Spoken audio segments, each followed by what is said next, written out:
நாகை மாவட்டம் கீழையூர் காத்தாயி அம்மனின் அருள் அடியவர்கள் அனைவருக்கும் வணக்கம்.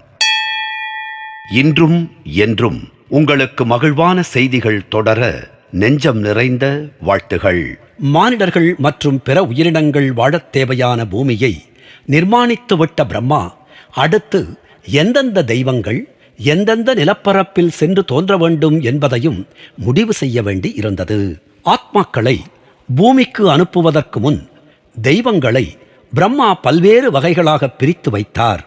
மானிடர்கள் அவரவர்கள் பிறவியெடுக்க ஒதுக்கப்பட்டிருந்த இடங்களுக்கு சென்று பிறவியெடுக்கும் முன்னரே தெய்வங்களுக்காக ஒதுக்கப்பட்ட இடங்களில் அந்தந்த தெய்வங்கள் சென்று கண்ணுக்கு தெரியாமல் மறைந்திருக்க வேண்டும் என்ற நியதியை வைத்தார்.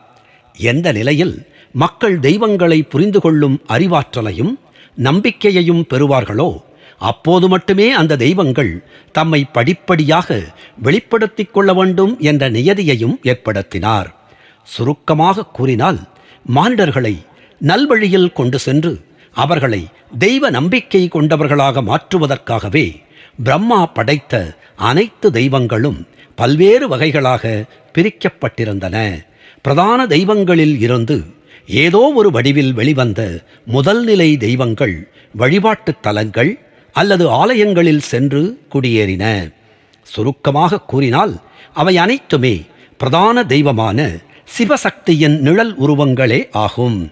அபாரமான தெய்வீக சக்திகளை கொண்டிருந்த அந்த தெய்வங்கள் தம்மை வணங்கி துதித்த பக்தர்களுக்கு அருளாசி வழங்கினார்கள். அவர்கள் அனைவருமே எந்த நிலையிலும் எங்கு வேண்டுமானாலும் சென்று தமது பக்தர்களுக்கு அருள் புரியும் வகையிலான சக்திகளை பெற்றிருந்தார்கள். அவர்களால் வேறு எந்த தோற்றத்திலும் அவதரிக்க முடியும். எங்கெல்லாம் அசுர சக்திகள் தலைதூக்கி நின்றனவோ அங்கெல்லாம் சென்று அவர்களை அழிக்கும் ஆற்றலையும் பெற்றிருந்தார்கள்.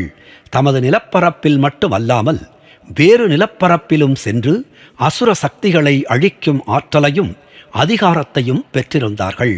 அவர்கள் தம் கீழ் பணிபுரிந்த துணை தெய்வங்களுக்கு தக்க பாதுகாப்பை வழங்கி வந்தார்கள். நாகை மாவட்டம் கீழையூர் காத்தாயி அம்மனின் திருப்பாதங்களை வணங்குவோம்.